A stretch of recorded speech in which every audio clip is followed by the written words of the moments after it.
രാജ്യസഭയിൽ B J പിക്ക് ഓരോ ബില്ലുകളും പാസ്സാക്കിയെടുക്കുക വളരെ ബുദ്ധിമുട്ടേറിയ കാര്യം തന്നെയായിരിക്കും.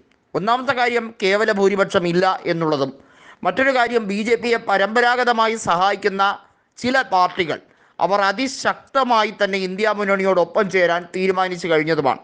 ഒന്നാമത്തത് നവീൻ പട്നായിക്കിൻ്റെ ബി ജെ ഡി ആണ്. രണ്ടാമത്തെ പാർട്ടി YSR കോൺഗ്രസ് ആണ്. ഇരു പാർട്ടികളും കഴിഞ്ഞ 10 കൊല്ലത്തിനിടയിൽ ബി ജെ പിയെ അകമഴിഞ്ഞ് സഹായിച്ച പല നിമിഷങ്ങളുമുണ്ട്. ചരിത്രപരമായ വലിയ രീതിയിൽ ഇമ്പാക്റ്റ് ഉണ്ടാക്കുന്ന ബില്ലുകളിൽ പലതും ബി ജെ ഡിയും YSR കോൺഗ്രസും ബി ജെ പിയെ സഹായിച്ചിട്ടുണ്ട് എന്നുള്ളത് യാഥാർത്ഥ്യമാണ്. ഇനി അങ്ങോട്ട് അങ്ങനെ ഒരിക്കലും ഉണ്ടാകില്ല എന്ന് ഉറപ്പിച്ച് തീരുമാനിച്ച മട്ടിലാണ് ഇരു നേതാക്കളുടെയും സംസാരം. അതുമാത്രമല്ല, ബി ജെ ഡി നേതാവായ നിലവിൽ ഒഡീസ നിയമസഭയിലെ പ്രതിപക്ഷ നേതാവ് കൂടിയായിട്ടുള്ള നവീൻ പട്നായിക് ഒരു കാര്യം അസന്നിഗ്ധമായി തന്നെ പറഞ്ഞിരിക്കുന്നു: ബി ജെ പിയുമായി ഒരു രീതിയിലും സഹകരണവുമില്ല. ഇന്ത്യൻ നാഷണൽ കോൺഗ്രസും ബി ജെ ഡിയും തമ്മിലുള്ള ഒരു സൗഹൃദത്തിൽ ശക്തമായ പ്രതിപക്ഷമായി ഒഡീസയിൽ മുന്നോട്ട് പോകും. നമുക്കറിയാം, 51 സീറ്റുകൾ ബി ജെ ഡിക്കുണ്ട്, 14 സീറ്റുകൾ കോൺഗ്രസിനുണ്ട്. അങ്ങനെ പ്രതിപക്ഷത്ത് നിന്ന് നോക്കിയാൽ 65 സീറ്റുകളാണ് പ്രതിപക്ഷത്തിനുള്ളത്. നിലവിൽ ബി ജെ പി ആണ് ഭരിക്കുന്നതെങ്കിലും ഏത് നിമിഷവും ഒഡീസയിൽ പ്രശ്നങ്ങൾ രൂപീകൃതമാകാൻ കാലതാമസം ഇല്ല. ഒന്നാമത്തെ കാര്യം, ബി ജെ ഡി വിട്ട് ബി ജെ പിയിലേക്ക് പോയവരാണ് പലരും. 78-ൽ ഏകദേശം 30ഓളം MLA mark B J D ബന്ധം, പഴയ ബി ജെ ഡി പ്രവർത്തനം ഇതൊക്കെ ഉണ്ട്.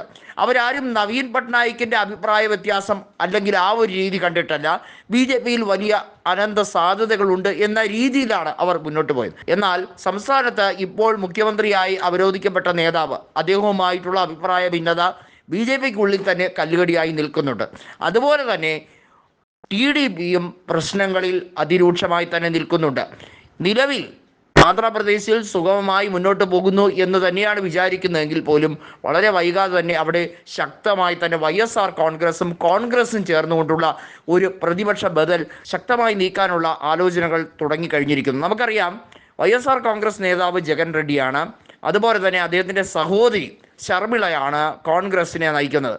കോൺഗ്രസിന് വലിയ രീതിയിലുള്ള പരാജയം ഏറ്റുവാങ്ങേണ്ടി വന്നെങ്കിലും നിലവിലൊരു സഖ്യത്തിൻ്റെ നീക്കത്തിലേക്ക് പോവുകയാണ്. ഇനി വരുന്ന നിയമസഭാ തെരഞ്ഞെടുപ്പിലും അതുപോലെ ലോക്സഭാ തെരഞ്ഞെടുപ്പിലും ഉപതെരഞ്ഞെടുപ്പുകളിലുമെല്ലാം YSR കോൺഗ്രസ് സഖ്യം എന്ന രീതിയിലേക്ക് ഒരു ബദൽ നയം ആലോചിച്ച് വെച്ചിരിക്കുകയാണ് ഇരുവരും. തീർച്ചയായും അതൊരു പക്ഷേ മുന്നോട്ട് കൊണ്ടുപോയാൽ പല രീതിയിലും ബി ജെ പിക്ക് പ്രശ്നമാകും, TDPക്ക് പ്രശ്നമാകും, ഇത്തരത്തിലേക്കാണ്. എന്നാൽ രാജ്യസഭയിൽ ഏറ്റവും ഒടുവിൽ കൃത്യമായി അതിൻ്റെ അനന്തര ഫലം അനുഭവിക്കുന്ന രാജ്യസഭയിൽ ബി ജെ പി തന്നെയാണ്.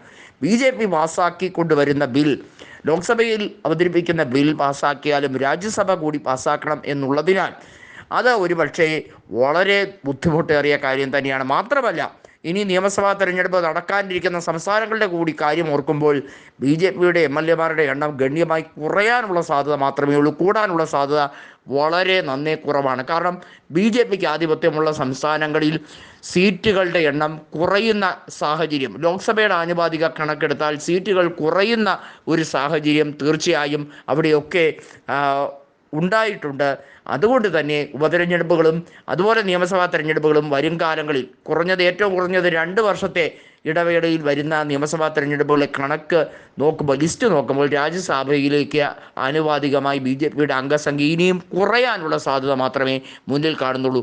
അതുകൊണ്ട് തന്നെ ബി ജെ പിക്ക് വലിയ വെല്ലുവിളി തന്നെയാണ് രാജ്യസഭ എന്ന കടമ്പ.